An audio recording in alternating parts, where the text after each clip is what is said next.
धन हो। बोले संसार में सबसे बड़ा धनी कौन है? बोले केवल वही धनी है जिसके पास राम नाम का धन है। देखिए जब मरते हैं ना तो तीन चीजों से लोगों को बड़ा मोह होता है, शरीर, घर और इसके बाद में जेब। जेब भरी रहे। और जब मरते हैं तो ये तीनों चीजें नहीं होती। शरीर समाप्त हो जाता है, आत्मा निकल गई, शरीर दुर्गंधयुक्त हो जाता है, निंदनीय हो जाता है। दूसरी चीज घर, घर छूट जाता है, घर से बाहर निकाल दिया जाता है। घर कहां बनाया जाता है? वो लकड़ी के ठेला में, वो दूसरा घर बन जाता है। और तीसरा जेब, जब कफन उड़ाया जाता है बाहर में जेब भी नहीं होती, सब जेब में सब हटा दी जाती है। बोलो राधे राधे।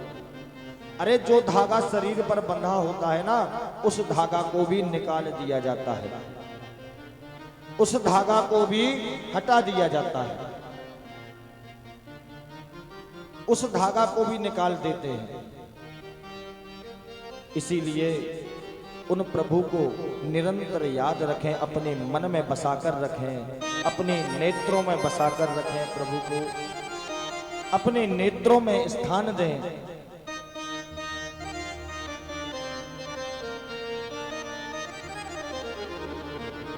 अपने नेत्रों में बसाएं प्रभु को।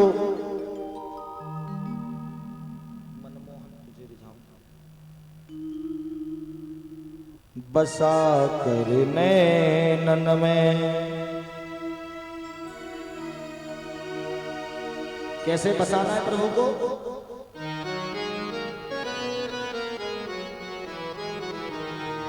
मनमोहन तुझे रिझाऊं, तो ही नित नए लाड़ लड़ाऊं। बसा कर नैनन में, छुपा के तुझे नैनन में। बसा कर नैनन में, छुपा के तुझे नैनन में। बसा कर नैनन में, छुपा के तुझे नैनन में। बसा कर नैनन में, छुपा के तुझे नैनन में। मनमोहन तुझे रिझाऊं, मनमोहन तुझे रिझाऊं। तोहे नित नए लाड़ लड़ाऊं, तोहे नित नए लाड़ लड़ाऊं। बसा कर नैनन में, छुपा के तुझे नैनन में। बसा कर नैनन में, छुपा के तुझे नैनन में। बसा कर नैनन में, छुपा के तुझे नैनन में। बसा कर नैनन में, छुपा के तुझे नैनन में। हरि बोल। दोनों हाथ रख तालियों से राधे।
बन जाऊं तेरी बांसुरी के स्वर का, विठला की बरगा दे पतली कमर का, तेरी बांसुरी के स्वर का, विठला की बरगा दे पतली कमर का, गीत बन जाऊं बांसुरी के स्वर का, विठला की बरगा दे पतली कमर का, पीला पटका बन जाऊं, पीला पटका बन जाऊं, पीला पटका बन जाऊं, पीला पटका बन जाऊं, बसा कर नैन में, बसा कर नैन में, चिपके तुझे नैन में, बसा कर नैन में, चिपके तुझे नैन में, बसा कर नैन में, चिपके तुझे नैन में।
तुझको बिठा दे रूप सुधारो,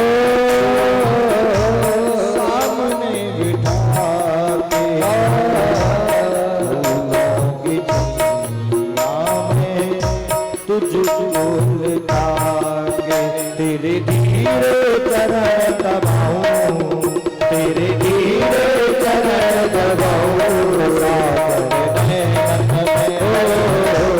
छुपा के तुझे नैन में, बसा नैन में, छुपा के तुझे नैन में, बसा नैन में, छुपा के तुझे नैन में, बसा नैन में, छुपा के तुझे नैन में।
घुंघरू बनूं जो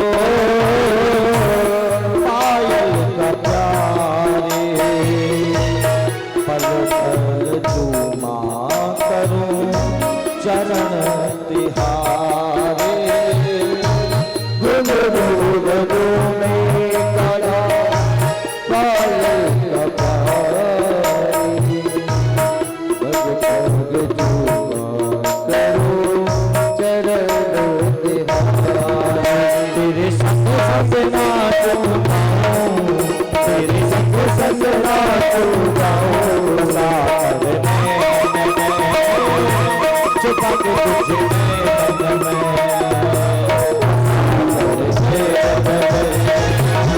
छुपा के तुझे नैन में, छुपा के तुझे नैन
राधिका किशोरी संग रमण तिहारा, मुझको दिखा दो कभी ऐसा नजारा। राधिका किशोरी संग रमण तिहारा, मुझको दिखा दो कभी ऐसा नजारा। राधिका किशोरी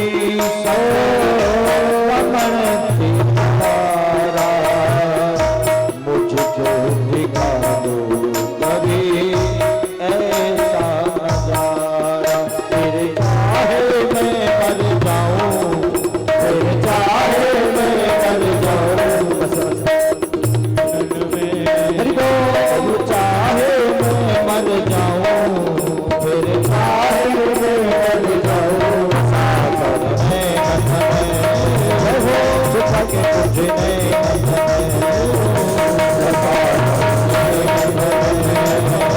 छुपा के तुझे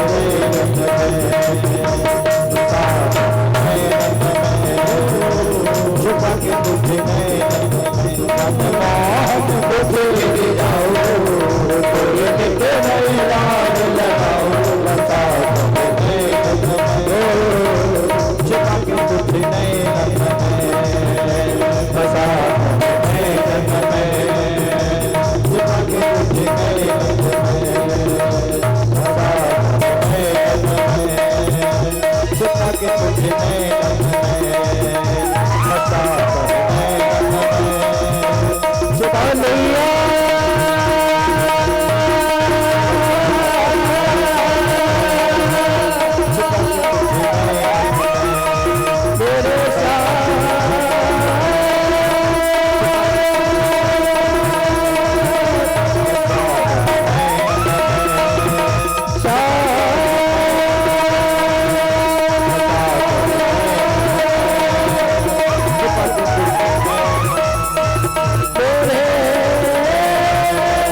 वृंदावन बिहारी लाल की।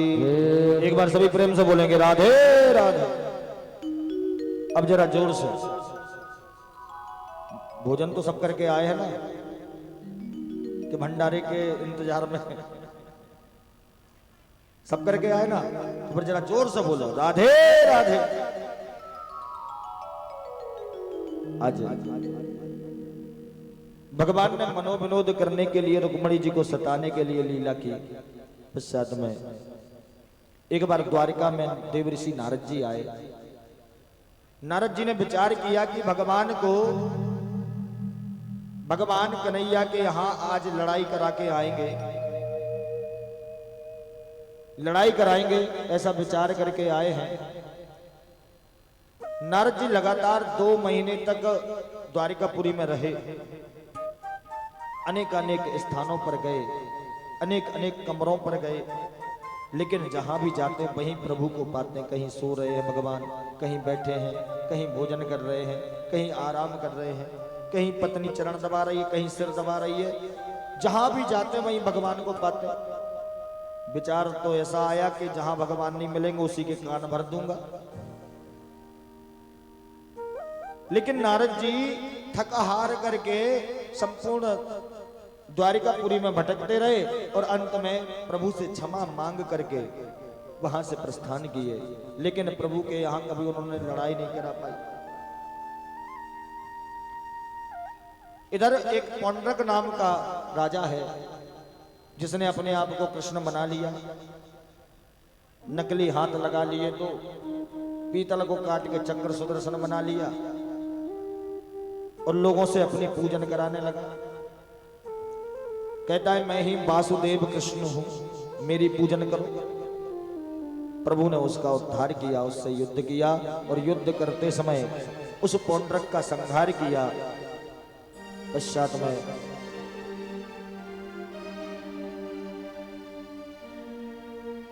पांडवों के यज्ञ की कथा आगे आती है। पांडवों ने यज्ञ किया, यज्ञ का शुभारंभ हुआ। उस यज्ञ में सबने अलग अलग काम लिए, सबको अलग अलग काम दिया गया। दुर्योधन को उस यज्ञ में काम मिला भंडारे का, दान करने का। यज्ञ में बोले जो भी याचक आवे, जो भी ब्राह्मण आवे, उसको दान तुमको देना है। देखिए दुर्योधन को काम क्यों दिया गया? क्योंकि दुर्योधन पांडवों का सबसे बड़ा शत्रु है, दुश्मन है। और जब दुश्मन को आप अपने घर की चाबी दे दो किसी को, तो भाई इस घर में जो भी रखा है सामान, जो पैसे धन दौलत रखी है, तुझे दान करना है, तो वो 1 सेकंड नहीं लगेगा, सब बांट देगा। तो बहुत बढ़िया, ये कंगाल हो जावे, कंजूसी नहीं करेगा। और कदाचित अगर हमें देना पड़े ना तो हम सोच विचार कर देंगे कि ऐसा नहीं कम पड़ जाए। इसीलिए दुर्योधन को कार्य दिया गया दान करने का। मैया द्रौपदी पांचाल देश की है, पांचाल देश की पुत्री। पांचाल देश आज का पंजाब, हरियाणा, पंजाब और थोड़ा सा हरियाणा क्षेत्र आता है। और पंजाब हरियाणा के जो लोग होते हैं खाने और खिलाने में बहुत अच्छे होते हैं। लस्सी भी देंगे ना तो इतने बड़े गिलास में, बस एक बार पिएगा आदमी और फुल। खिलाने में बड़े चतुर होते हैं। इसीलिए द्रौपदी जी को काम मिला है परोसने का, भोजन खिलाने का। और हमारे प्रभु ने, हमारे गोविंद ने उस यज्ञ में काम लिया सबकी झूठी पत्तलें उठाने का। हम लोगों को जरा सा पद प्रतिष्ठा मिल जाए तो हम अभिमान में भर जाते हैं। अरे भाई हम क्यों हाथ लगाए किसी की झूठन? बड़े सौभाग्य की बात होती है कि किसी के घर में किसी दूसरे की झूठन गिर जाती है। और देखिए जिसकी झूठन हम उठा रहे हैं उसके पुण्य के भागी हम हो जाते हैं। कलयुग का ऐसा प्रभाव है कि मन सा पाप नहीं लगता, मन सा पुण्य हो जाता है। अगर किसी का पाप है और हमने अगर उसकी झूठन उठाई तो उसके पाप हमको प्रभावित नहीं करेंगे, लेकिन जितने पुण्य किए हैं वो हमें जरूर मिल जाएंगे। बोलो राधे राधे। इसीलिए गोविंद ने जितने भी ब्राह्मण आते हैं, संत आते हैं उस यज्ञ में, जितने भी अतिथि आते हैं, उनको जो भोजन कराया जाता है, उनकी जो पत्तलें हैं उनको उठाने का काम ठाकुर जी ने लिया है। अपने हाथों से उठाते हैं। उसी यज्ञ में राधा जी भी पधारी हैं। राधा जी से प्रभु ने वचन दिया था जब ब्रज से आए थे कि मैं तुमको एक बार जरूर मिलूंगा। उसी यज्ञ में राधा जी का और भगवान का मिलन हुआ था। प्रभु से मिली थी राधा रानी। पश्चात में सुदामा चरित्र यहां से प्रारंभ होता था कि भागवत जी में सुदामा चरित्र छोटा सा है, केवल एक श्लोक में सुदामा चरित्र दिया है। अगर सुदामा चरित्र को विस्तार से समझना है, जानना है, तो हमें ब्रह्म वैवर्त पुराण के द्वारिका खंड को पढ़ना पड़ेगा। ब्रह्म वैवर्त पुराण के द्वारिका खंड में सुदामा चरित्र बड़े विस्तार से दिया हुआ है कि कृष्णस्यासीत् सखा कश्चित् ब्राह्मणो ब्रह्मविद्तमः विरक्त इंद्रियार्थेषु प्रसन्नात्मा जितेन्द्रियः। कृष्ण भगवान के सखा हैं। कृष्णस्या सखा कश्चित् ब्राह्मणो ब्रह्मवित्तमः। ब्राह्मण है, ब्रह्म को जानने वाले हैं, ब्रह्म को जानते हैं, इतने विद्वान हैं सुदामा जी। गरीब अवस्था है। देखिए दरिद्र नहीं है। कुछ लोग ऐसा कहते हैं कि सुदामा जी दरिद्री थे। दरिद्री होने में और गरीब होने में बहुत अंतर होता है। दरिद्री कौन होता है? जिसके पास सब कुछ होने के बाद भी कुछ नहीं, वो दरिद्री है। और जिसके पास कुछ नहीं है वो बेचारा गरीब है। सुदामा जी गरीब हैं, अपितु दरिद्री नहीं है। 5 घर जाते हैं, नियम है, केवल 5 घर भिक्षा मांगते हैं, भिक्षा वृत्ति से जीवन यापन करते हैं। जो पूजा पंडिताई मिल जावे, जो धर्म के काम मिल जावे, उनसे अपने परिवार का भरण पोषण करते हैं। गरीबी स्थिति है। कभी कभी तो यहां तक ये हो जाता है कि कई घरों से वापस भगा दिया जाता है। अरे बाबा आगे बढ़ और कहीं से लेना। उनका नियम है 5 घर ही मांगते हैं, मिले अन्यथा ना मिले। जो भी भिक्षा में मिलता है उसको लाते हैं। इनके बच्चों की स्थितियां ऐसी हैं कि एक एक शरीर की हड्डी गिन लो।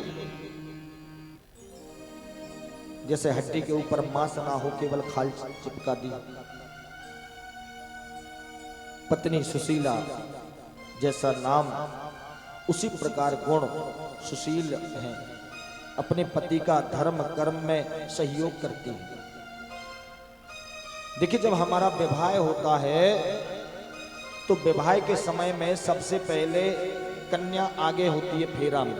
आपने ध्यान दिया होगा, 4 फेरे में कन्या आगे चलती है, 3 फेरे में वर आगे होता है। क्यों कन्या को आगे क्यों किया जाता है? क्योंकि 4 फेरों में चारों पुरुषार्थ होते हैं, धर्म, अर्थ, काम और मोक्ष। ये चारों जिम्मेदारियां उस कन्या को दी जाती हैं कि बेटी अब तेरा कर्तव्य है कि अपने पति को, अपने ससुराल पक्ष को, ये चारों तुझे ही करवाना है, तुझे ही प्रदान कराना है। कौन कौन? धर्म कराना। और अधिकतर माताएं ही धर्म कराती हैं, पति तो बेचारे व्यस्त रहते हैं कार्यों में। माताएं आदेश करती, अरे भाई बहुत दिन हो गए घर में, कुछ कथा मथा करा लो। 100 में से 90% माताएं ही आगे होकर के कार्य कराती हैं। सबसे पहला धर्म, दूसरा अर्थ। पहले दिन की कथा में आपको कहा था कि घर जो होता है वो ईंट गिलारे का होता है। उसको ग्रह कौन बनाता है?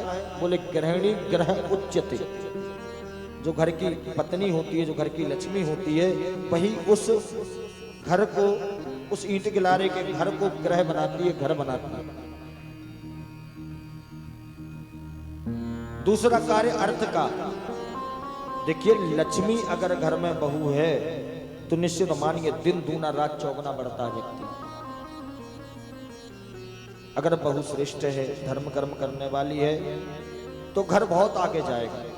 और कदाचित अगर बहु श्रेष्ठ नहीं मिली तो, अगर स्त्री श्रेष्ठ नहीं है तो विपत्तियां आएंगी। इसीलिए माताओं बहनों को 4 फेरों में आगे किया जाता है कि पहला धर्म, दूसरा अर्थ, तीसरा काम, कामनाएं। कामनाओं की सिद्धि के लिए भी स्त्री को दायित्व तो सौंपा जाता है। और चौथा मोक्ष, मोक्ष दिलाने वाली भी स्त्री होती है। हमने आपसे एक दिन बोला था कथा में कि भगवान अगर किसी से डरते हैं तो वो पतिव्रता नारी से डरते हैं, अन्यत्र किसी से भगवान को डर नहीं लगता। भगवान भी डरते हैं उनसे, थर थर कांपने लगते पतिव्रता के आगे। सावित्री की कथा आपने सुनी होगी। सावित्री जी यमराज से लड़ गई थी अपने पति के लिए, और यमराज को उनके पति को वापस करना पड़ा था, वापस देना पड़ा था पति को। तो जो इनकी पत्नी है सुदामा जी की, सुशीला, जस्य नाम तस्य गुण, बहुत सुशील है, सज्जन है। जो पति लाते हैं उसी में अपना गुजर बसर करती, कभी ताना नहीं देती। आजकल की को तो अगर लिपस्टिक ना मिले ना तो ताना देने लग जाते हैं, बट लिपस्टिक टूटी रखी 4 दिन से, जरा सा पाउडर ने खत्म ना हो पाए उसके पहले 9 चाहिए। बोलो राधे। कभी भी अवस्था कोई भी हो, अपने पति के कदम से कदम मिलाकर जो चलती है, वास्तव में वही पत्नी कहलाती है। पत्नी के भी 3 स्वरूप हैं, धर्म पत्नी, पत्नी और वाइफ। तीनों की व्याख्या अलग अलग है, शब्द एक ही है, मतलब तीनों के अलग हैं। बोले धर्म पत्नी कौन है? बोले जो अपने पति के पीछे पीछे चले। पति कहे दिन है तो दिन है, रात है तो रात है, ऐसी जो पत्नी है उसको धर्म पत्नी कहा गया। और दूसरी पत्नी जो कदम से कदम मिलाकर चलती है। हम भी काम करते हैं, तुम भी करिए, हम बच्चों को पालते हैं, तुम भी पालिए, बराबरी से जो काम करे वो पत्नी है। और तीसरी वाइफ। आजकल की वाइफ कौन होती है? पर से टांग लिया, आगे चल रही है, आगे आगे पतिदेव पीछे बच्चे को लेके चले जा रहे हैं। अपने बच्चे को पति को दे दिया, पर्स टांगा, ऊंची एड़ी की सैंडल पहन ली और आगे आगे जा रही है। पतिदेव बेचारे बच्चे को अल करते हुए पीछे पीछे आ रहे हैं। यह है वाइफ आज की। तो जो सुशीला है वो सुशील है, सज्जन है, गुणों से युक्त है। पति जो लाते हैं उसी में संतुष्ट है। एक दिन की अवस्था, रात्रि का समय हो गया, संध्या का समय हो गया, उनके ठाकुर जी को भोग नहीं लगा। घर में एक दाना नहीं, भोजन का एक अन्न का कण नहीं। बच्चों को पानी पिला के सुला दिया, केवल जल पिला करके शयन करा दिया। रात्रि में सुदामा जी ने विचार किया कि मेरे भगवान, मेरे ठाकुर जी भूखे बैठे हैं, उनको भोजन कैसे करूं। जाकर के हांडी को देखा तो हांडी में केवल एक चावल पड़ा है, एक चावल का दाना। उस तंडुल को उठाया और देखिए पति के पास जो भी होता है उसका आधा हिस्सा पत्नी का माना जाता है। इसीलिए उन्होंने उस चावल के 2 भाग किए। चावल को आधा तोड़ दिया और तोड़कर आधा अपने पत्नी के हिस्से का रख दिया और अपने हिस्से का चावल ले जाकर के ठाकुर जी को भोग निवेदित करने लगे। सुदामा जी को लगा कि शायद मेरी पत्नी सो रही है, लेकिन वो उस समय जग रही थी। उन्होंने आकर अपने हिस्से का चावल भी अपने पति को दिया। स्वामी आप अपना भोग लगा रहे हो, मेरा रुक्मणी मैया भी तो बैठी है साथ, इनको भोग कौन लगाएगा? तो ये मेरा चावल भी आप भोग लगाइए। मैया रुक्मणी को अपने हिस्से का वो आधा चावल का दाना सुशीला ने दे दिया। देखिए जब भगवान ने और मैया रुक्मणी ने जब उस तंडुल को, उस प्रसाद को ग्रहण किया, तो प्रसाद को ग्रहण करने से संपूर्ण जगत आज तृप्त हो गया। सुदामा जी भी जो भूखे थे उनको भी आज ऐसा प्रतीत होने लगा कि जैसे फुल पेट भोजन कर लिया। सुशीला को भी तकार आ गई, ब्रह्मलोक आदि सारे देवता तृप्त हो गए। क्योंकि जो श्रद्धा से दिया जाए उसी से भगवान की तृप्ति होती है। भगवान कहते हैं कि पत्रम पुष्पम फलम तोयम यामे भक्त्या प्रसीदति। भगवान कहते हैं मुझे पुष्प चढ़ाओ, पुष्प नहीं है तो कली चढ़ा दो, जो अधिक खिला फूल हो उसको चढ़ा दो, और वो भी नहीं है तो बोले जिस वृक्ष में पुष्प लगते हैं उस वृक्ष के पत्तों को लाकर के चढ़ा दो। उस वृक्ष के पत्तों को लाकर चढ़ा दो, और जो प्रेम से उनको चढ़ाता है, जो भी उन पत्तों को लाकर प्रेम से मुझे देता है, मैं उसको अंगीकार करता हूं, उसको स्वीकार करता हूं। पत्रम पुष्पम फलम तोयम यामे भक्त्या प्रसीदति।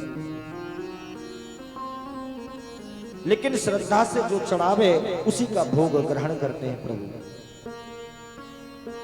आज सुदामा जी बड़े असंभव अचंभे में फंसे हुए हैं कि मैंने तो भोजन नहीं किए, तो ये डकार कैसे आ रही है। ठाकुर जी को शुक्रिया किया, धन्यवाद दिया, प्रभु मैं समझ गया, आज आपने ही कृपा करी है। पत्नी ने बारंबार समझाया कि मैंने सुना है कि द्वारिकाधीश आपके मित्र हैं, एक बार आप उनकी शरण में क्यों नहीं जाते, एक बार आप उनकी शरण में जाइए, और उनकी शरण में जो जाएगा, उनकी शरण में जाने से निश्चित ही हमें कुछ ना कुछ प्राप्त होगा, हमें कुछ ना कुछ मिलेगा। सुदामा जी कहते हैं अरे सुशीले, अगर मित्रता में कोई मतलब आ जाए तो वो मित्रता काम की नहीं होती। आज के समय में मित्रता होती किस लिए? बोले मतलब के लिए।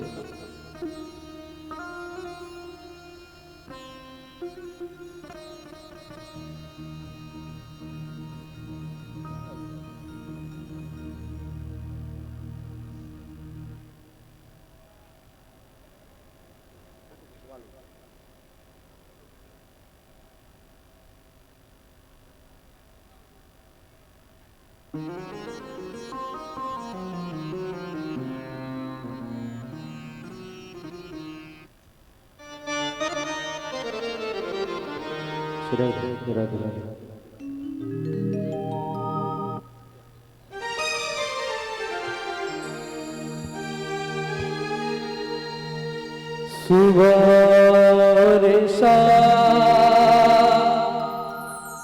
आती है, रात भर वो रुलाती है। सुवर्षा आती है, रात भर वो रुलाती है। चैन हमको नहीं आता, चैन हमको नहीं आता, बताओ क्या करें वो तुम्हारी याद आती है, तुम्हारी याद आती है, बताओ क्या करे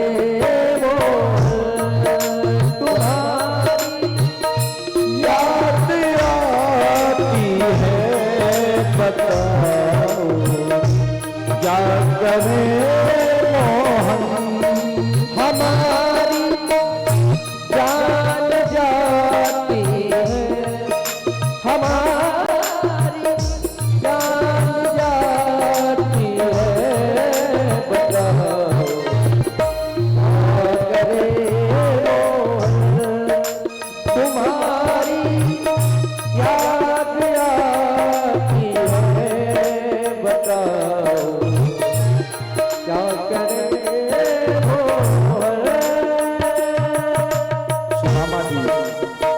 सुदामा जी ठाकुर जी को पल पल याद करती है। पत्नी बारंबार समझाती है। तब सुदामा जी विचार करके आज निकलते हैं। गांव के बाहर मंदिर से आज सुदामा जी ने विदा ली। रास्ते में चले जा रहे हैं, पता है नहीं कहाँ जाना है, कैसे जाना है। द्वारकापुरी देखी नहीं और अकेले ही चल दिए।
चलने दे रुक जब वो न रुकने दे जब वो न चलने दे रुक जब वो न रुकने दे चलू जब वो न चलने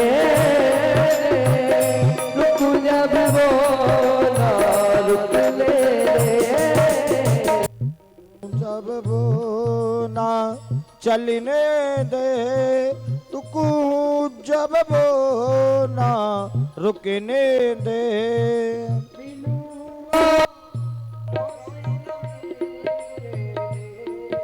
मिलू जब रोज न मिलने दे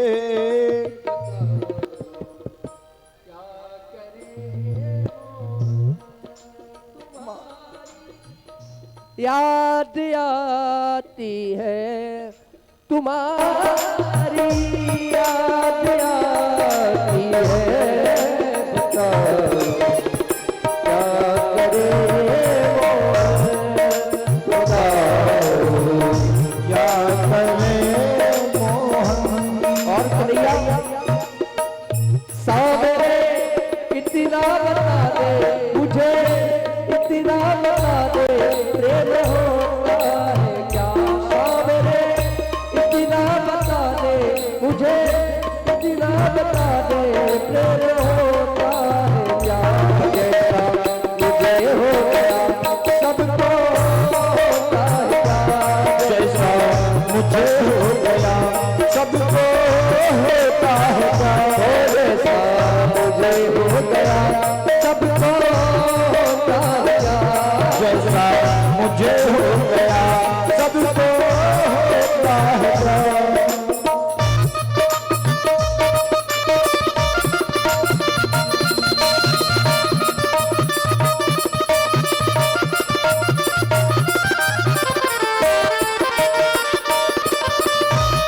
जय हो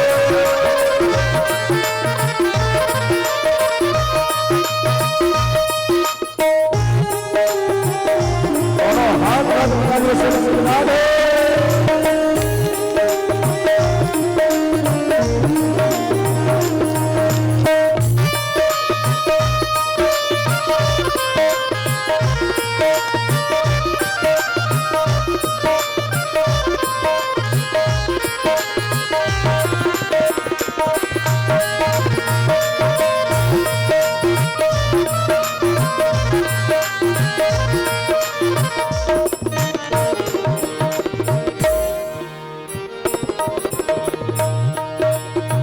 और प्यारे तुम्हारी गोर तुम उसके हमारी कौन चल रे तुम्हारी गोर तुम उसके हमारी कौन चल रे तुम्हारी गोर तुम उसके हमारी कौन चल ले वो जबिया एक तुम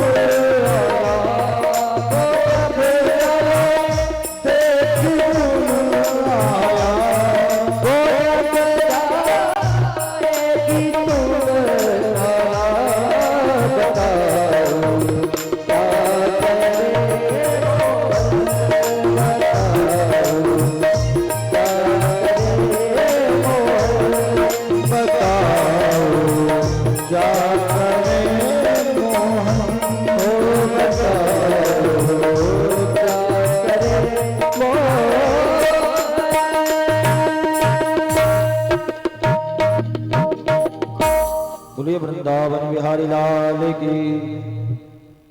एक बार सभी प्रेम से बोलेंगे राधे राधे। अभी आनंद नहीं आया, जरा जोर से बोलेंगे राधे राधे। आज सुदामा जी ने विदा ली, अपने घर से द्वारिका की ओर चले। रास्ते में चलते चलते थक गए, रास्ते में ही एक नदिया पड़ गई। अब कैसे पार जाए, क्या करें, कहां जाए।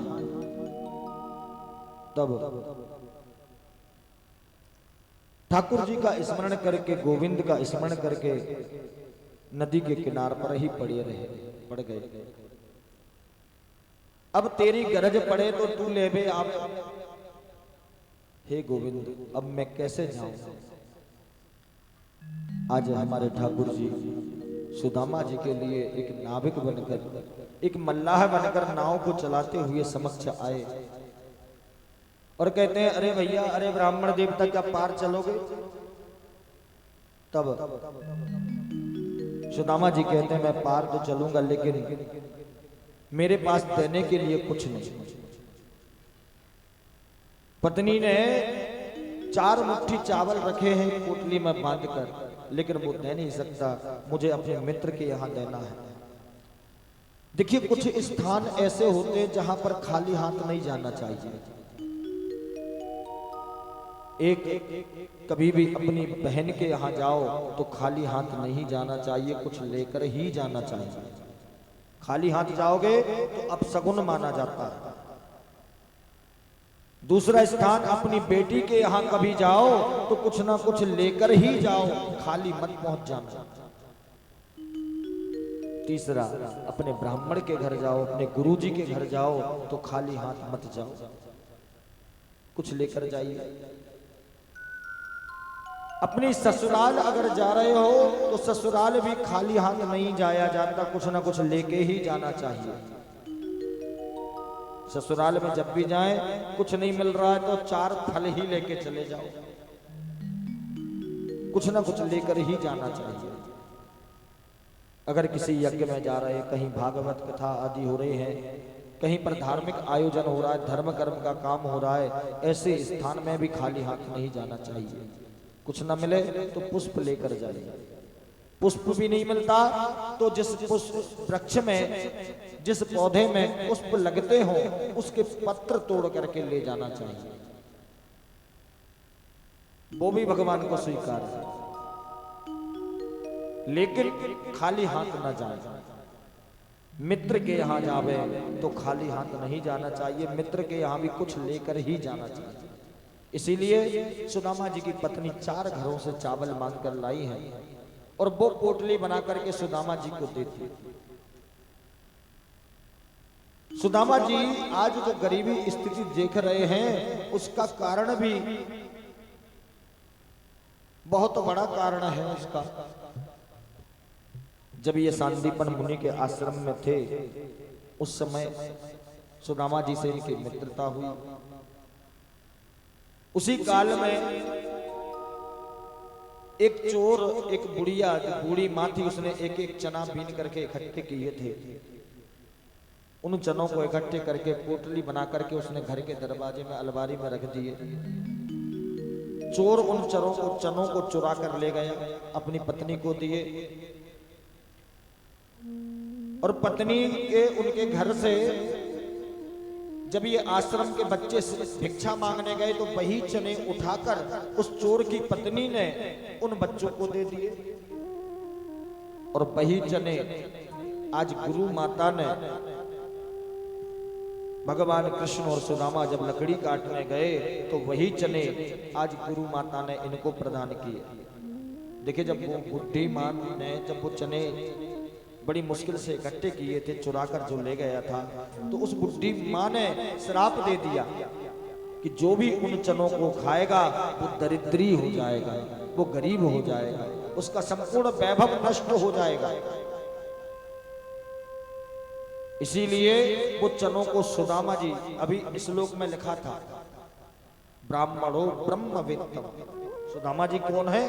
कहते ब्राह्मण और ब्रह्म को जानने वाले, त्रिकालज्ञ, तीनों कालों को जानते हैं, ऐसे विद्वान हैं। विरक्त इंद्रियार्थे से, इंद्रियों से विरक्त संत की तरह है। उन्होंने जान लिया इन चनों में अभिशाप है, अगर मेरा गोविंद खाएगा तो संपूर्ण ब्रह्मांड आज गरीब हो जाएगा, संपूर्ण वैभव नष्ट हो जाएगा। इसीलिए सुदामा जी ने हंसते हंसते उस गरीबी को स्वीकार किया और अकेले ही उन चनों को खा लिया। गुरु माता ने दिए थे, दोनों मिल बांट के खाना, अकेले ने ही पा लिए संपूर्ण चने।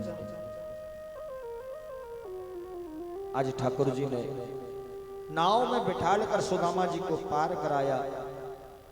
मुरली मनोहर के रूप में भगवान सुदामा जी के साथ हुए और द्वारकापुरी के तक प्रभु को साथ लेकर के आए हैं। और जब साथ लेकर आए द्वारकापुरी के दरवाजे पर, आज सुदामा जी को छोड़ा और सुदामा जी को छोड़कर मुरली मनोहर रूपी भगवान वहां से चले गए। सुदामा जी ने जाकर के द्वारिका के जो द्वारपाल हैं उनको जाकर के कहा, भैया आप जाकर कन्हैया से कह दो कि उनका मित्र आया है मिलने के लिए। उनकी बात सुनकर द्वारपाल हंसने लगे। अरे कहां कहां के फटीचर आ जाते, ये फटे हाल आकर के और कहते हैं कि द्वारिकाधीश के मित्र हैं। अरे कहां द्वारिकाधीश और कहां तुम? एक द्वारपाल बुजुर्ग है जो समझदार है, उन्होंने उनको डांटा। जाकर के प्रभु के चरणों में निवेदन किया, प्रभु एक द्वार पर याचक आया है, ब्राह्मण है, किसी से पगा न झका तन पे, प्रभु जाने को अही पसो के ही ग्रामा, धोती फटी सी लटी दुपटी और पाय उपाहन की नहीं सामा, द्वार खड़ो तुझ दुर्बल एक, रयो चकिसो वसुधा अभिरामा, और पूछत दीन दयाल को नाम, बतावत अपनो नाम सुदामा। प्रभु एक सुदामा नाम का ब्राह्मण आया है, कहता है कि आपका मित्र है। और जब प्रभु ने जो ये बात सुनी तो जो उस द्वारपाल ने बताया, शीश पगा ना झगा तन पे, तन पर कोई वस्त्र नहीं है, जो धोती पहने हैं वो कई जगह से फट रही है, उसी को गले में डाल के रखी, आधी पहन ली आधी गले में डाली, उसी को ओढ़ लिया। पैरों में चप्पल नहीं, सिर पर कोई टोपी नहीं, मुकुट नहीं, ऐसी गरीबी अवस्था में आया है। जब भगवान ने ये सुना तो जैसी स्थिति में आज सुदामा जी भगवान से मिलने आए हैं, उसी स्थिति में हमारे गोविंद उठ करके भाग खड़े हुए। आज पीतांबर नहीं ओढ़ी, आज मुकुट नहीं लगाया, आज चप्पल नहीं पहनी, जैसी अवस्था में प्रभु लेटे थे उसी अवस्था में उठ करके दौड़ लगा दी, दौड़े भागे भागे। जब रुक्मणी मैया ने देखा प्रभु को भागते हुए, पीछे पीछे वो भी भाग भाग रुक्मणी मैया पीछे पीछे भाग रही है। उनको जब भागते हुए देखा, जामवंती ने, सत्यभामा ने, कालिंदी ने, मित्रवृंदा ने, सब रानियां पीछे पीछे दौड़ रही है। ऐसा क्या हुआ? ऐसा कौन सा मेहमान आ गया? सभी दौड़े दौड़े भागे भागे आ रहे हैं। इधर सुदामा जी ने बहुत समय इंतजार किया, उन्हें लगा कि शायद ठाकुर जी अब आ नहीं रहे हैं, मेरी गरीबी स्थिति के कारण नहीं आना चाहते, तो लौटकर जाने लगे। और जब लौटकर जाने लगे, इतने में ही भगवान ने आकर पीछे से आवाज लगाई, अरे सुदामा। और जब आवाज सुनी, सुदामा जी के अश्रुपात होने लगे, रोने लगे। आज दोनों मित्र बचपन के यार आज एक दूसरे से लिपट कर रो रहे हैं, प्रेम में भरकर, प्रेम में भर गए। देखिए, दुनिया का सबसे बड़ा रिश्ता होता है, बाकी रिश्ते तो भगवान बनाता है, केवल यही संसार में आकर हमें प्राप्त होता है मित्रता का रिश्ता। ये भगवान नहीं बनाता, ये हम बनाते हैं। सबसे बड़ा रिश्ता अगर कुछ होता है तो मित्रता का। एक बार परिवार वाले छोड़ देंगे, एक बार आपके रिश्तेदार छोड़ देंगे, लेकिन मित्र आपके साथ 24 घंटे आपकी विपरीत परिस्थिति में भी खड़ा रहेगा। लेकिन मित्र होना चाहिए सच्चा मित्र। आप 100 मित्र मत बनाइए, एक बनाइए, लेकिन ऐसा बनाइए, ऐसा सच्चा मित्र बनाइए जो आपके लिए अपनी जान न्यौछावर करने के लिए तैयार हो। सुदामा जी को हृदय से लगाया, प्रभु ने रथ पालकियां बुलवाई, सुदामा जी को रथ में बिठाला और स्वयं रथ को चला रहे हैं। सुदामा जी कुर्सी पर बैठे लेकर के अंदर गए, महल में सिंहासन दिया, सिंहासन पर बिठाला। और देखिए, जब ब्राह्मण घर में आवे तो सबसे पहले उनके पाद प्रक्षालन करना चाहिए, पैरों को धोना चाहिए, क्योंकि शास्त्र कहता है कि जिस घर में विप्र चरण से मची न हो बेकीच, वेद ध्वनि नहीं, स्वाहा शब्द नहीं, वो घर मरघट समुनीच। शास्त्र कहता है कि जिसके घर में ब्राह्मण के पैरों से कीचड़ ना मचा हो, जिस घर में विप्र चरण से मची ना हो वे कीच, गंदगी ना हुई हो, जहां पर वेद ध्वनि नहीं होती, वेद के मंत्र नहीं पढ़े जाते, जहां पर स्वाहा शब्द नहीं होता, हवन नहीं होता, ऐसा घर शमशान के बराबर होता है। चाहे शमशान में रह लो और चाहे ऐसे घर में रह लो, वो शमशान के बराबर माना जाता है। रुक्मणी मैया ये बात जानती है कि ब्राह्मण आए हैं घर, तो सबसे पहले इनके पैर धुलाना चाहिए। तुरंत गई अपने यहाँ किचन में जाकर के और एक परात में जल भर करके लेके आई, जल भर के लाई और सुदामा जी के पैरों को आज प्रभु पखारने लगे। पानी परात में भरकर रखा, लेकिन जब सुदामा जी के पैरों की स्थिति देखी भगवान ने, अनेकानेक कांटे लगे हैं, अनेकानेक चोट लगी है पैर में, पैर पूरे घायल अवस्था में, रक्त रंजे से रक्त बह रहा है उन पैरों में से। और जब प्रभु ने ये दशा देखी तो आज हमारे गोविंद रोने लगे, रो पड़े। कि देह की सुदामा की दीन दशा करो ना करके करुणा निधि रोए। पानी परात को हाथ छुओ नहीं, नैनन के अश्रुवन पग धो। उस परात के जल से प्रभु ने हाथ भी नहीं लगाया, भगवान के इतने आंसू बहे कि उन आंसुओं से सुदामा जी के पैरों को प्रक्षालन किया, पैरों को धोया। सुदामा जी विस्मित हो रहे हैं, अरे कन्हैया तू द्वारिकाधीश है, अरे तू मेरे पैर छू। तो भगवान वहां पर कहते हैं कि विप्र प्रसादात धरणी धरो हम, विप्र प्रसादात कमलावरो हम, विप्र प्रसादात अजितो जितो हम, विप्र प्रसादात मम राम नाम। अरे ब्राह्मणों का आशीर्वाद अगर मिल जावे तो वह ब्रह्म का आशीर्वाद होता है। अरे आप ब्राह्मण देवता है, मित्र बाद में, मित्र तो बाद में बने ना, ब्राह्मण पहले। इसलिए आज चुपचाप बैठे रहो। सुदामा जी को बैठा दिया चुपचाप शांति से, प्रभु पैरों को पखारते रहे। कहते आज मैं जो कुछ हूं सब ब्राह्मणों की कृपा से ही हूं।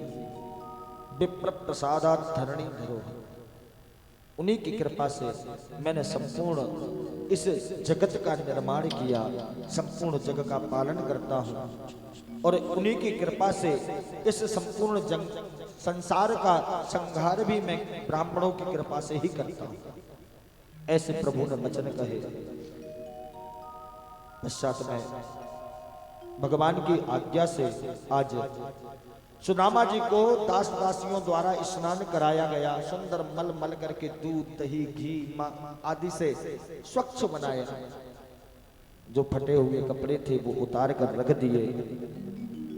उनको नए वस्त्र आभूषण पहनाए गए, नए नए वस्त्र आभूषण उनको धारण कराए गए। पश्चात में सुदामा जी को प्रणाम करने रानियों का आना प्रारंभ हुआ। सबसे पहले रुक्मणी मैया प्रणाम करती हैं, हे ब्राह्मण देवता आपको मेरा प्रणाम है।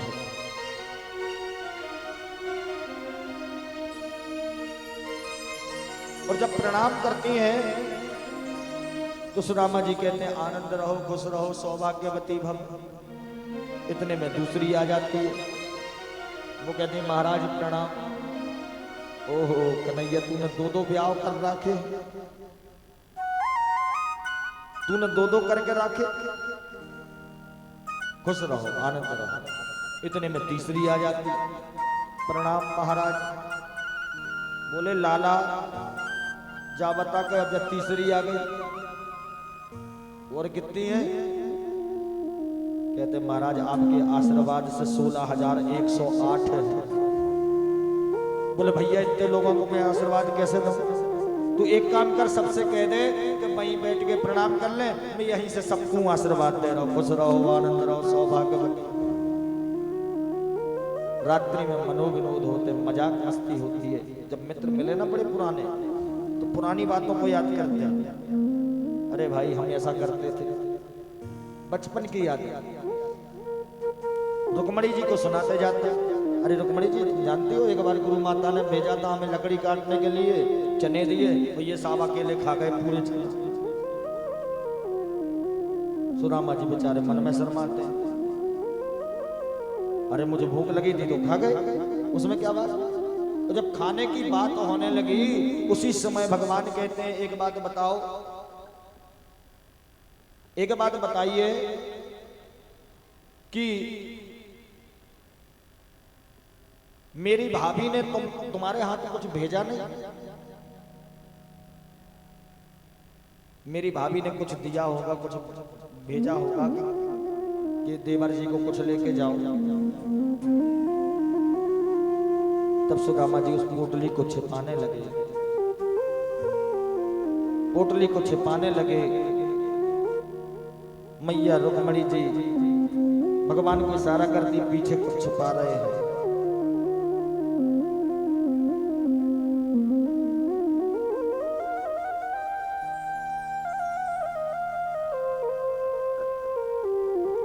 पीछे कुछ छिपा रहे हैं। तब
अरे कुछ भेजा है क्या? तब सुदामा जी वो पोटली को पीछे छिपा रहे हैं। मैया रुक्मणी इशारा करती, भगवान देखो पीछे कुछ है। ठाकुर जी जबरदस्ती हाथ से वो पोटली छीन लेते हैं और पोटली छीन करके उसकी गांठ खोल करके सबसे पहले एक मुट्ठी चावल प्रभु ने पाए। एक मुट्ठी चावल में इस धरती के ऊपर के सारे लोग सुदामा जी को प्रदान कर दिए। भूलोक, भुवरलोक, स्वरलोक, महरलोक, जनोलोक, तपोलोक, सत्यलोक का सारे लोक दे दिए। दूसरी मुट्ठी चावल की भरी उसको पाया तो इस धरती के नीचे जितने लोग हैं वो सारे लोगों का ऐश्वर्य आज सुदामा जी को प्रदान कर दिया। अतल, वितल, सुतल, तलातल, रसातल, महातल और पाताल। और तीसरी मुट्ठी खाने वाले थे अपना बैकुंठ आज सुदामा जी को प्रदान करने वाले थे। उसी समय रुक्मणी मैया ने हाथ पकड़ लिया, प्रभु अगर दे दोगे तो हम कहाँ रहेंगे। हाथ पकड़ लिया, कहती है प्रभु क्या आप ही आप खाओगे, हम सबको नहीं दोगे। हाथ में से पोटली छीन ली और छीन करके संपूर्ण रानियों में आज वो प्रसाद बटा। सबने बड़े भाव से बड़े प्रेम से उन चावल को पाया, उन चावलों को ग्रहण किया। ये होता है सच्चा प्रेम। आज किसी के घर में अगर ऐसे चावल ले जाए ना व्यक्ति तो हीन भावना से भर जाएगा, हमें ऐसा वैसा समझ कर रखा। प्रभु ने उन सबको ग्रहण किया। पश्चात में बहुत दिनों तक सुदामा जी के यहाँ रहे। सुदामा जी प्रभु के यहाँ रहे द्वारिकाधीश में। द्वारिकापुरी में रहते हुए अनेक दिन बिताए, अनेक दिन व्यतीत करे। पश्चात में एक दिन सुदामा जी को घर की याद आई। कन्हैया से आग्रह किया कि अब मैं अपने घर जाऊं। प्रभु कहते हैं ठीक है जाइए। सुदामा जी मन में विचार कर रहे, इसने एक बार भी ना कही कि रुक जाओ। हमने एक बार बोली कि हम जा रहे तो कहता जाओ। और जाते समय एक काम करना कि जो कपड़े पहने ये सब उतार दो। जो कपड़े पहनाए गए थे सुदामा जी को वो सब उतरवा लिए भगवान ने, और जो वस्त्र पहनकर आए थे उन्हीं वस्त्रों को फिर से पहना दिया।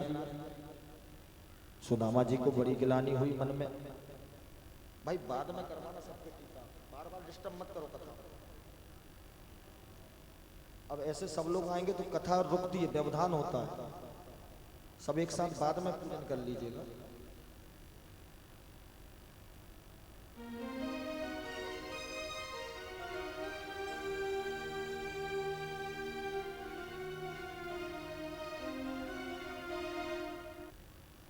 कथा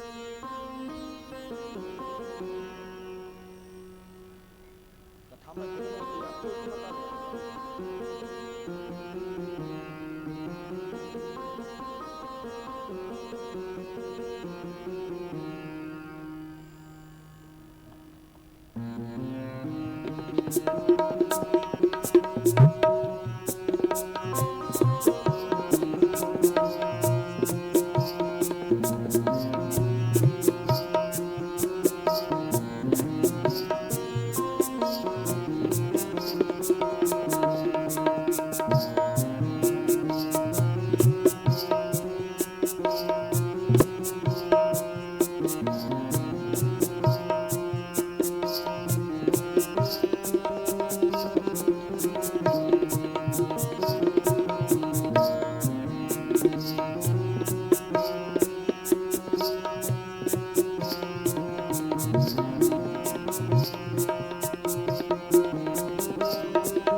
श्री राधे। एक बार सभी प्रेम से बोलेंगे राधे राधे। आज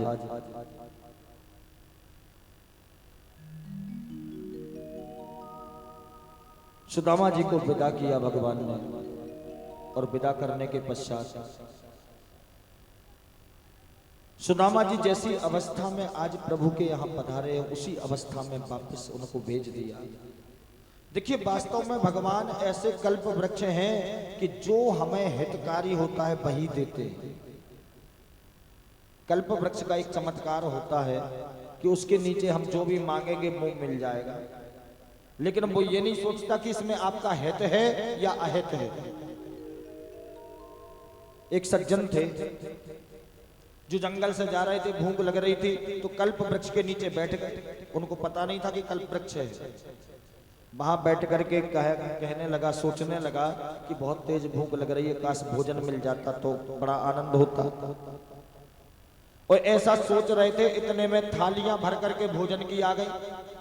बड़े प्रेम से भोजन पाया। फिर विचार करने लगे, जल की व्यवस्था हो जाती तो और अच्छा रहता। तो जल के भी पात्र भर करके आ गए, खूब पानी पिया।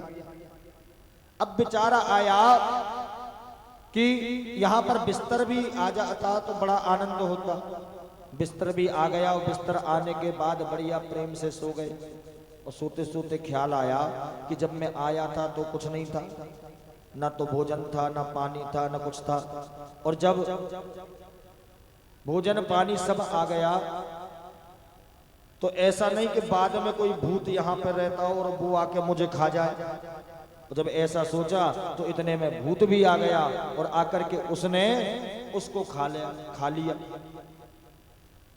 तो कल्प वृक्ष ऐसा है कि उसके समक्ष जो भी इच्छा हो वो पूरी हो जाती है। अब उसमें हमारा हित है या नहीं है ये निश्चित नहीं, लेकिन भगवान हमें वही देते हैं जिसमें हमारा हित हो। अगर हमें अहित करने वाली कोई वस्तु है तो प्रदान नहीं करते। इसीलिए आज सुदामा जी से वस्त्र भी उतरवा लिए।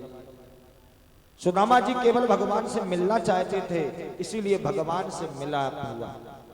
और उनकी धर्मपत्नी जो ऐश्वर्य चाहती थी, वहां पर रुक्मणी मैया के आदेश से विश्वकर्मा ने जाकर के सुदामापुरी को, जहां झोपड़ियां खड़ी थी, आज वहां पर महल खड़े हो गए। बड़े बड़े महल खड़े वहां पर तैयार रहे। सुदामा जी द्वारिका से प्रस्थान किए और द्वारिकापुरी से चलते समय विचार किया कि आने में बहुत समय लगा, अब मैं वापस कैसे पहुंचूंगा, अब मैं वापस कैसे जाऊंगा। तभी हमारे ठाकुर जी वही मुरली मनोहर बनकर बैलगाड़ी को हाँकते हुए पीछे पीछे आ गए। अरे ब्राह्मण देवता, क्या वापस जा रहे हो? बोले, आप तो बड़े फेंक रहे थे कि तुम्हारा मित्र है द्वारिकाधीश। अरे मित्र है तो तुम्हें क्या दे दिया? अरे तुम तो जैसी अवस्था में गए थे वैसे ही वापस जा रहे हो। अनेक अनेक बातें कही। सुदामा जी उनको डांटते हैं, चुप रहो, मेरे मित्र के बारे में एक बात भी नहीं सुनूंगा।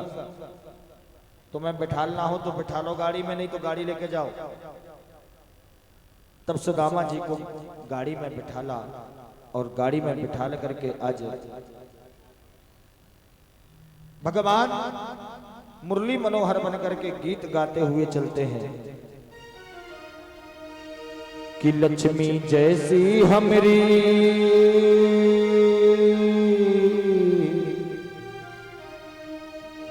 हो, लक्ष्मी जैसी हमरी गोरी रे दुल्हनिया, दुल्हनिया बिन रहा जाए ना। लक्ष्मी जैसी हमरी गोरी रे दुल्हनिया, दुल्हनिया बिन रहा जाए ना। लक्ष्मी जैसी हमरी गोरी रे दुल्हनिया, दुल्हनिया बिन रहा जाए ना। रहा जाए ना, रहा जाए ना, रहा जाए ना, रहा जाए ना, रहा जाए ना, रहा जाए ना, रहा जाए ना, रहा जाए ना। लक्ष्मी जैसी हमरे,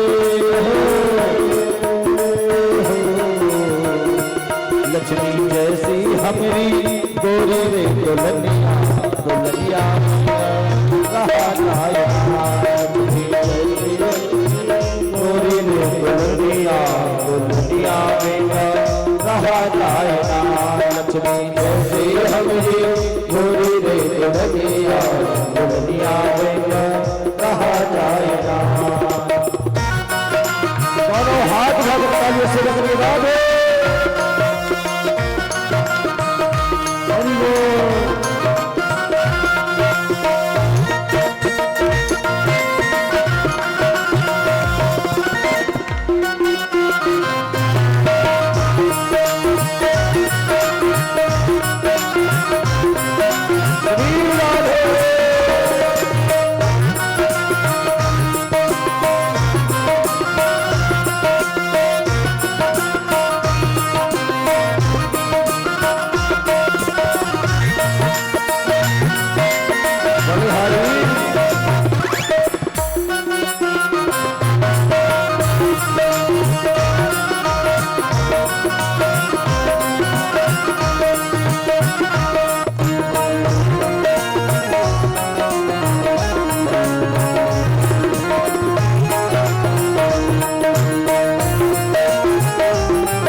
भजन कर रहे हैं, बीच बीच में डांटते जाते हैं, अरे बंद कर,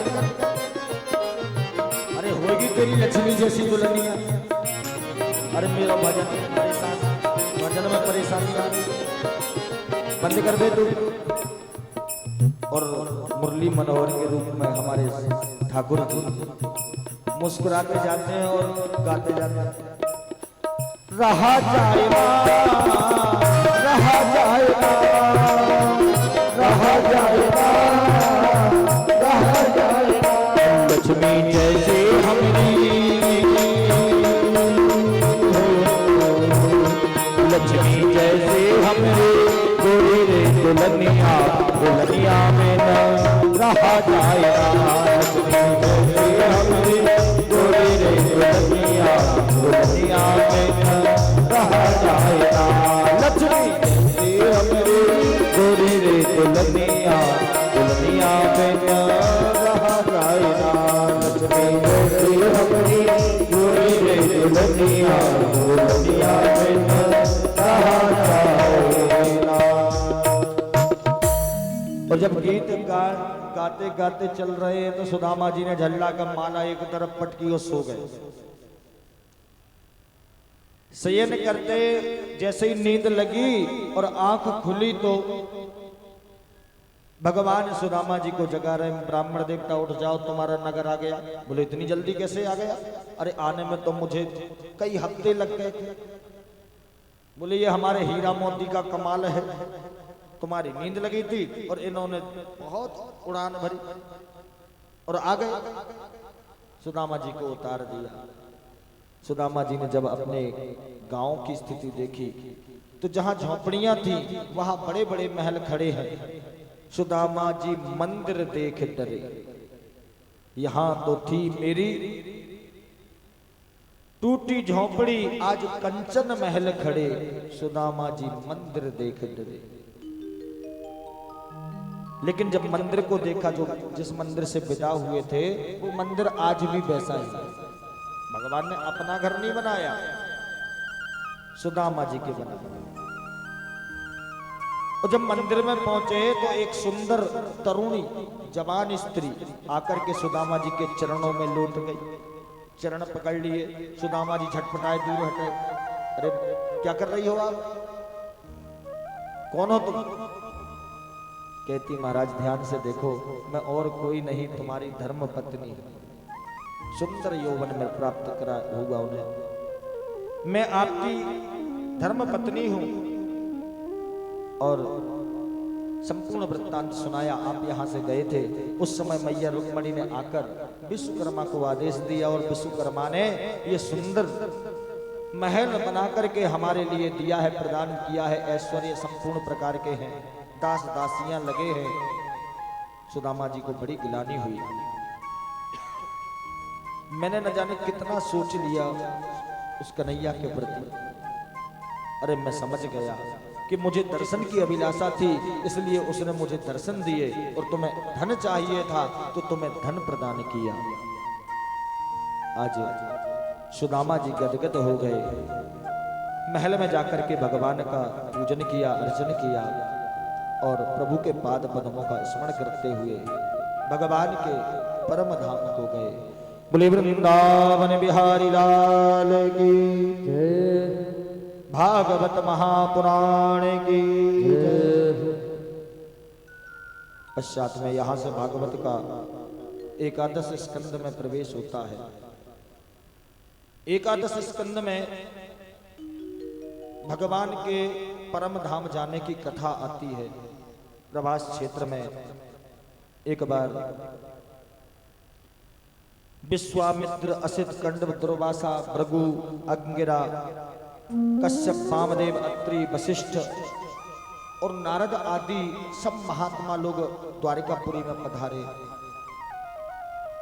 देखिए भगवान की 16,108 रानियां और एक एक रानी से 10-10 बेटा और एक एक कन्या है। और फिर उनके नाती पोता। इतना भयंकर विशाल यदुवंश फैल गया। तब प्रभु ने लीला रची। ऋषि आए तो इनके पुत्र पौत्रों ने एक स्वांग रचा, एक नाटक बनाया। एक पुत्र के पेट में कपड़ा बांध दिया, उसको साड़ी पहना दी और संतों के पास जाके मजाक करने के लिए कहते हैं, अरे महाराज एक बात बताइए, हमने सुना है संत महात्मा तीनों काल जानते हैं, तो ये बताइए इससे क्या होगा, लड़का होगा कि लड़की होगी। उन ऋषियों को अपना अपमान उसमें समझ आया और अपना अपमान समझकर उन्होंने श्राप दिया कि इससे सूल होगा और उसी सूल से तुम्हारा वंश नष्ट होगा। ब्राह्मणों के श्राप से कालांतर में उस बालक के पेट से एक सूल निकला, एक लोहे का टुकड़ा। बलदाऊ जी ने उस सूल को चूर्ण बनाया, बिल्कुल बारीक पिसवाया, पिसवा करके उसको समुद्र में फेंकवा दिया और वही चूर्ण को एक मछली निकल गई। मछली निकली, मछली को एक मछुआरे ने पकड़ा, एक बहेलिया के पास बेचा। बहेलिया ने उस मछली का पेट जब काटा तो उसमें लोहा मिला इकट्ठा। उसने उसी लोहे से, उस लोहे के टुकड़े से बाण की नोक बनाई। प्रभास क्षेत्र में प्रभु जाकर के लेटे हैं, पैर में कौस्तुभ मणि है, वो मणि चमक रही है। मणि को देखकर उस बहेलिया ने विचार किया कि ये हिरण है और हिरण समझ करके उसने बाण चलाया। प्रभु के पैर में उस मणि में वो बाण लगा और प्रभु इस मृत्यु लोक को त्याग कर अपने लोक वापस गए। अब कोई मूर्ख कहे कि भगवान बाण लगने से समाप्त हो गए। अरे भाई, पैर में अगर लग जावे तो क्या कोई की मृत्यु हो सकती है भला? ये प्रभु की लीला है, क्योंकि धरती पे जो भी आया है उसको मरना है, उसको मृत्यु का एक बहाना लेकर ही जाना पड़ता है। मृत्यु बिना बहाने के नहीं आती, किसी ना किसी रूप में आती है, किसी ना किसी को साथी बनाकर लाती है, कोई ना कोई साथी होता है उसका। और ये बहेलिया है कौन? कहते पूर्व जन्म का ये बाली है। प्रभु ने इसको छिप करके बाढ़ मार करके मारा था, वह दोष प्रभु पर था, उसको उतारने के लिए आज बाली वह बहेलिया बना, और बहेलिया बन करके उसने प्रभु को बाण मारा पैर में, और प्रभु अपने परम धाम गए। पश्चात में यदुवंश आपस में लड़ते झगड़ते संहार हो गया, और यहां से भागवत का 12 स्कंद प्रारंभ होता है, और 12 स्कंद में दत्तात्रेय मुनि की कथा आती है। दत्तात्रेय मुनि ने अनेकानेक गुरु बनाए, अलग अलग लोगों से शिक्षा प्राप्त की। देखिए, शिक्षा जहां से मिले, जैसे मिले, जिस प्रकार मिले, उसको ग्रहण करना चाहिए। ऐसा नहीं कि कोई छोटा बच्चा अगर कुछ सिखा रहा है तो उससे सीखना नहीं है। शिक्षा कहीं से भी प्राप्त हो, किसी भी स्थान में मिले, हमें शिक्षा प्राप्त करना चाहिए। यही बात दत्तात्रेय मुनि ने सिखाई है। उन्होंने तो गुरु को भी, जिन भंवरे को भी गुरु बनाया, पंडित जी को भी गुरु बनाया, कन्या को गुरु बनाया, उन्होंने कीट पतंगों को गुरु बनाया, कबूतर को गुरु बनाया, अजगर को गुरु बनाया, उन्होंने मधुमक्खी को गुरु बनाया, भृंगी कीट को गुरु बनाया, उन्होंने वैश्या को गुरु बनाया। सबसे कुछ ना कुछ शिक्षा प्राप्त की, शिक्षा ग्रहण की। पश्चात में अंत में सुखदेव महाप्रभु कहते हैं कि राजन, अब एक बात बताओ, क्या कोई मर सकता है? किसी की मृत्यु हो सकती है भला? तब सुखदेव महाप्रभु की बात सुनकर राजा परीक्षित कहते हैं, महाराज, इस संसार में कोई किसी को नहीं मार सकता, ना कोई मर सकता है। आत्मा अजर अमर है, सर्वव्यापी है। इसीलिए तो गीता में भगवान कहते हैं कि नैनम छिन्दन्ति शस्त्राणि नैनम दहति पावका ना चैनम शोधगंधामि ना शोषयति मारुतः। ना तो आत्मा को काटा जा सकता है, ना डुबाया जा सकता है, ना जलाया जा सकता है, ना उसको सुखाया जा सकता है। आत्मा सर्वव्यापी है, अमर है। सुखदेव महाप्रभु राजा को कथा सुनाकर परीक्षित को वहां से प्रस्थान हुए। और देखिए, जब 7 दिन व्यतीत हो गए, तब तक्षक एक कीड़ा बन करके पुष्प में रह करके, पुष्प में बैठकर उनकी सभा में प्रवेश किया। पहरेदार लगाकर रखे थे राजा परीक्षित के चारों ओर। तक्षक को जगह ना मिली जाने की, इसलिए एक पुष्प में बैठकर कीड़ा बन करके गया है, और जाकर महाराज परीक्षित को उस तक्षक ने अपना दंश दिया। लेकिन उसके दंश देने से पूर्व ही भगवान का नाम स्मरण करते हुए परीक्षित महाराज भगवान के परम धाम को पधार गए। बोलिए परीक्षित महाराज की जय, सुखदेव महाप्रभु की जय, भागवत महापुराण की जय। एक बार सभी प्रेम से बोलेंगे राधे राधे। अब हाथ ही नहीं उठाना, जरा जोर से बोलेंगे राधे राधे। आज भागवत के अंत में हम सभी मिलकर के भागवत के अंतिम श्लोक का पाठ करेंगे। सभी लोग सीधे बैठ जाएं, अपने हाथ जोड़ें। इस श्लोक का पाठ करने मात्र से संपूर्ण भागवत का पाठ करने का फल प्राप्त होता है, ऐसा श्रीमद् भागवत कहती है। इसीलिए सभी लोग हाथ जोड़ करके भगवान नाम संकीर्तन, भगवान नाम स्मरण करते हुए इस श्लोक का पाठ करेंगे कि नाम संकीर्तनम यस्य, कीर्तनम यस्य। सभी लोग बोले नाम संकीर्तनम यस्य नाम संकीर्तनम यस्य सर्व पाप प्रणाशनम सर्व पाप प्रणाशनम सर्व पाप प्रणाशनम सर्व पाप प्रणाशनम प्रणामो दुख शमनम प्रणामो दुःख शमनम प्रणामो दुख शमनम प्रणामो दुःख शमनम तम नमामि हरे परम नमो नमामि हरि परम तम नमामि हरे परम नमो नमामि हरि परम। जिनका नाम संकीर्तन गाने से, जिनका नाम लेने से हमारे सभी पाप नाश हो जाते हैं, जिनको प्रणाम करने मात्र से सारे दुख समाप्त हो जाते हैं, ऐसे परमात्मा, ऐसे श्री हरि कृष्ण चंद्र भगवान को हम सब प्रणाम करते हैं, हम सब प्रणाम करते हैं। बोलिए भागवत महापुराण की जय जय श्री राधे, जय जय श्री राधे, जय जय श्री राधे।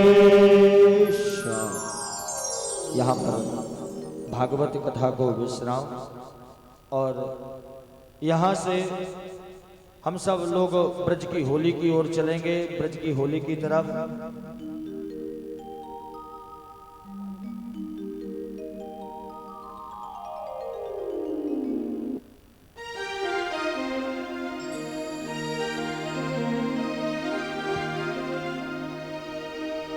हरि आज विरज में होली रे रसिया, आज विरज में होली रे रसिया, आज विरज में होली रे रसिया, आज विरज। इस बीच थोड़ा सा कथा में विराम देंगे। हमारे मंडल अध्यक्ष श्री भूपेंद्र नागर जी पंडित जी का स्वागत करेंगे।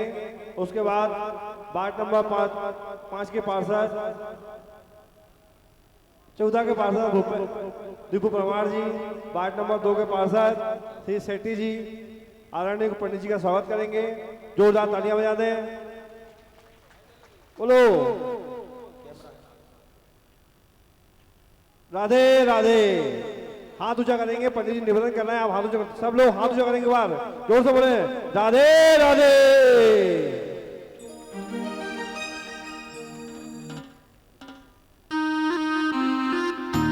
जय हो।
दोनों हाथ उठा के ताली सेवा करते बड़े भाव से गए।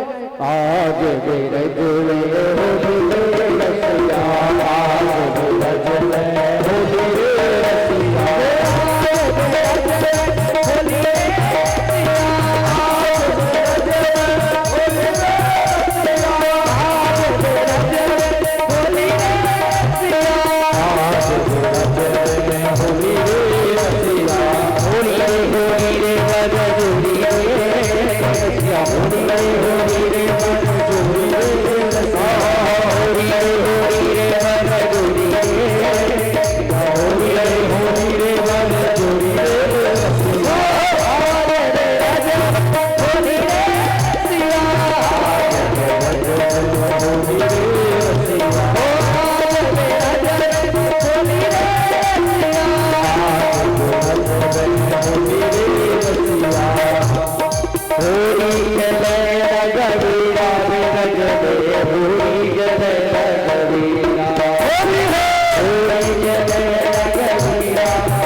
होली में होली में रसिया होली में, होली में होली में रसिया होली में, होली में होली में रसिया होली में होली में रसिया होली में। वैसे मेरा दोनों हाथ उठाइए, ताली से करते बड़े भाव से गाएं। तेरा हो गया बाजू है रसिया, तेरा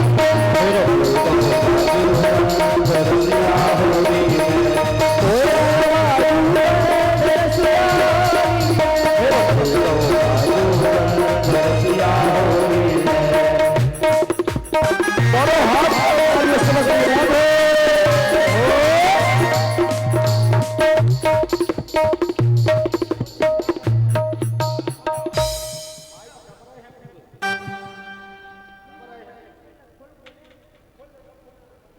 श्री हरि।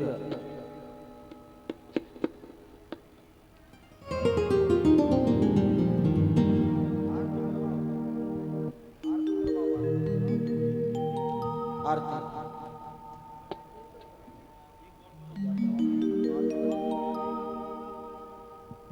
सभी लोग अपने स्थान पर खड़े हो जाएं आरती के लिए।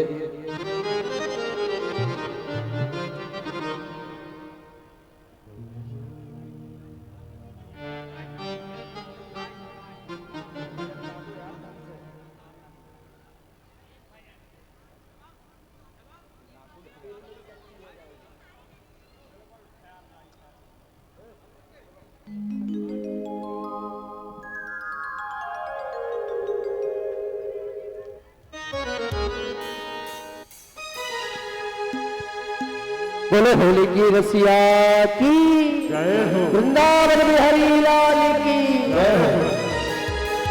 आरती तो बाद में करेंगे, पहले नेक्स्ट तो लो जरा। हो सुन ले वृषभान की छोड़ी, हो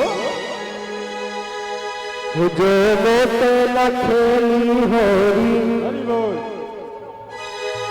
हो सुन ले वृषभान की छोड़ी, वो मोटे न खेली होरी, तेरी मेरी कश्ती है जाएगी, तेरी मेरी कश्ती है जाएगी, मेरी मेरी कश्ती है जाएगी, मेरी मेरी कश्ती है जाएगी। सुन ले वृषभान की छोरी, सुन ले वृषभान की छोरी, सुन ले वृषभान की छोरी, सुन ले वृषभान की छोरी, जो मोसे न खेली होरी, जो मोसे न खेली होरी, जो मोसे न खेली होरी, जो मोसे न खेली होरी।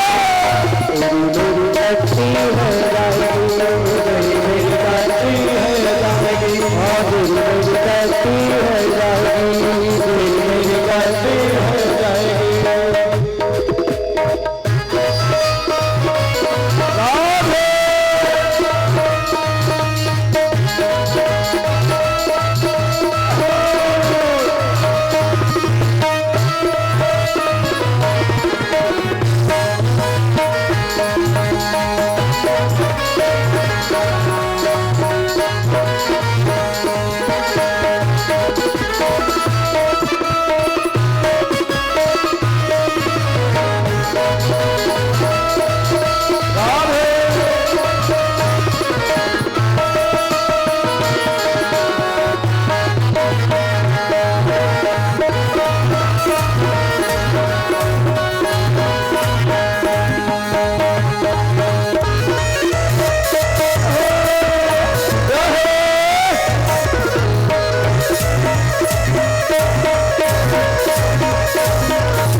बाजो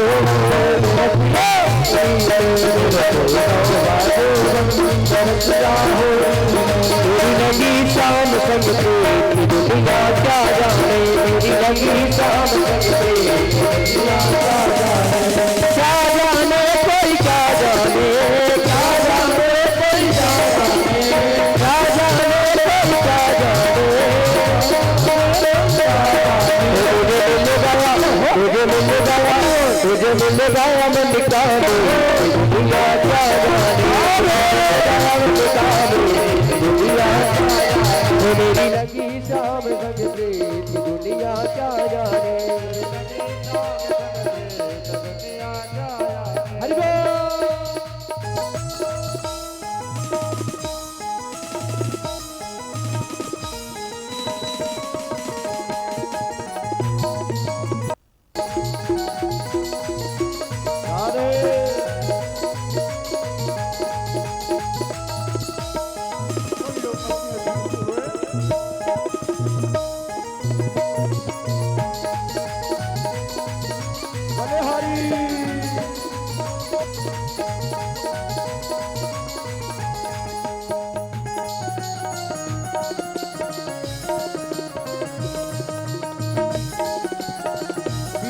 सभी झूमते हुए राधे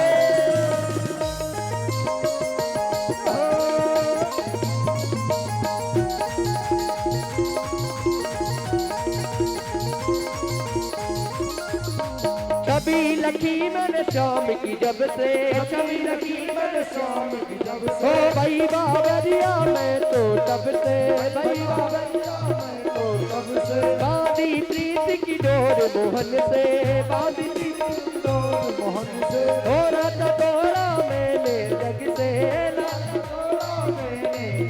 एक ऐसी पागल प्रेम की दुनिया क्या जाने कैसी पागल प्रेम की दुनिया क्या जाने मेरी लगी शाम संग प्रेम की दुनिया क्या जाने मेरी लगी शाम संग प्रेम की दुनिया क्या जाने ओ क्या जाने कोई क्या जाने क्या जाने कोई क्या जाने ओ क्या जाने कोई क्या जाने ओ मुझे मिला रंगीला यार मेरज की गलियन में मुझे मिला रंगीला यार मेरज की गलियन में ओ गलियन में ब्रिज गलियन में ब्रिज गलियन में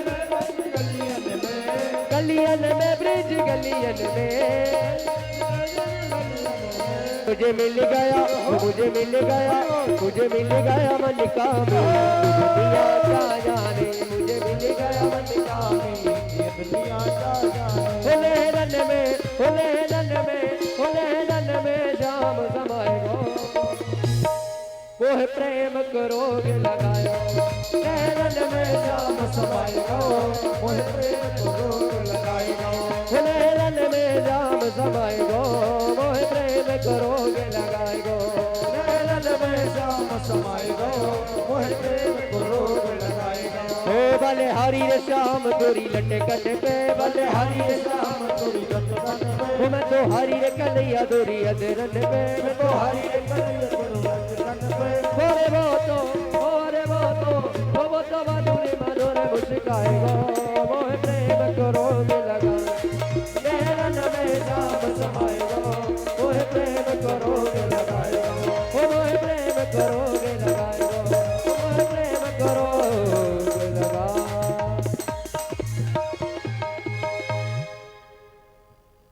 बोलिए वृंदावन बिहारी लाल की जय।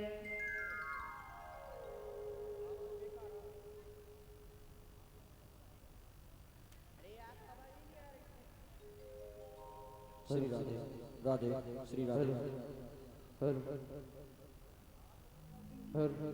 हर हर हर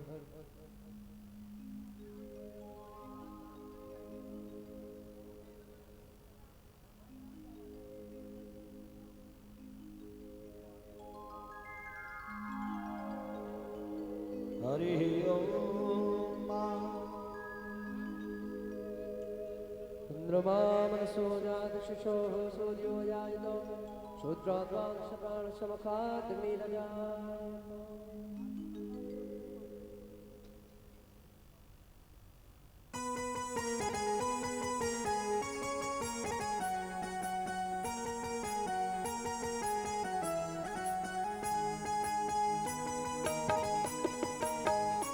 जय हो।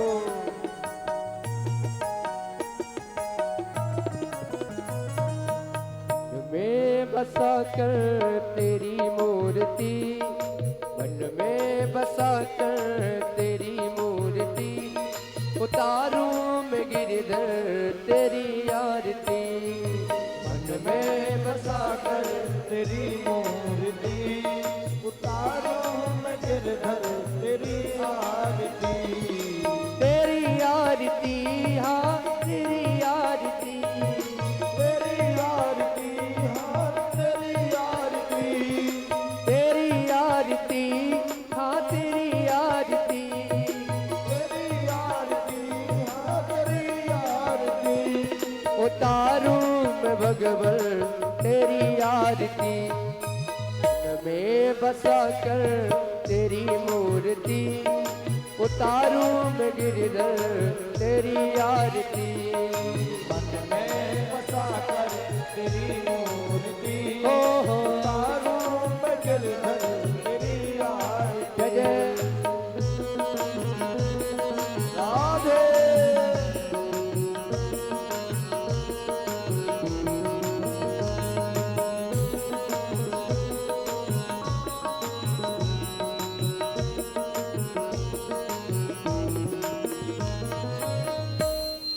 करुण करो कष्ट हरो ज्ञान दो भगवन, भाव में फंसी नाव मेरी तार दो भगवन। करुणा करो कष्ट हरो ज्ञान दो भगवन, अब में फंसी नाव मेरी तार दो भगवन। दर्द की दवा तुम्हारे पास है, दर्द की दवा तुम्हारे पास है। जिंदगी दया की है भीख मांगती। तुम्हें बसा कर तेरी मूर्ति, उतारूं मैं कान्हा तेरी आरती। मन में बसा कर तेरी मूर्ति, उतारूं मैं कान्हा तेरी आरती। हरि बोल। जय हो।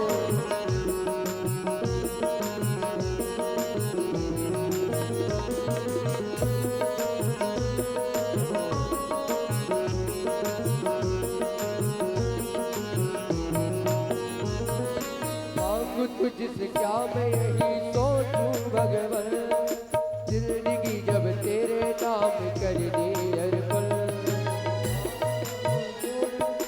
सोचूं भगवन जिंदगी जब तेरे नाम कर दी अर्पण। सब कुछ तेरा कुछ नहीं मेरा।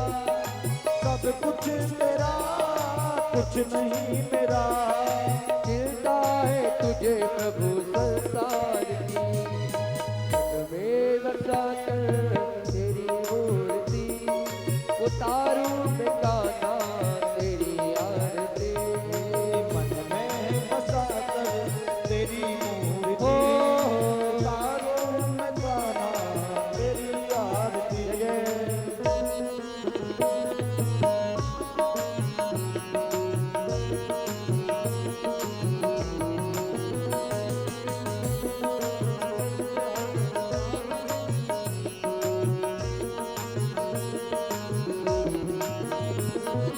वेद तेरी महिमा गाए संत करे ध्यान, नारद गुणगान करे छेड़ बिनाता। वेद तेरी महिमा गाए संत करे ध्यान, नारद गुणगान करे छेड़ बिनाता। भक्त तेरे द्वार करते हैं पुकार, भक्त तेरे द्वार करते हैं पुकार। भक्त तेरे द्वार करते हैं पुकार। भक्त तेरे द्वार करते हैं पुकार। दास शिवम मिश्रा गाए तेरी आरती।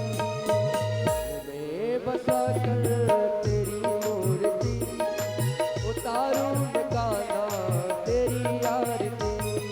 मन में बसा कर तेरी मूर्ति, उतारूं मैं गिरधर तेरी आरती।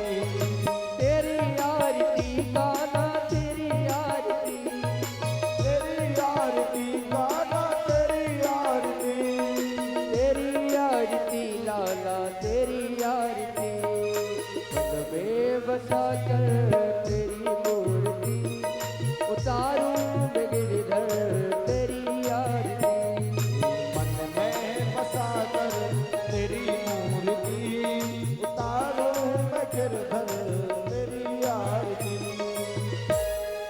कर्पूरी गौरम करुणावतारम संसार सारम सदा वसंतं हृदयारविन्दे भवं भवानी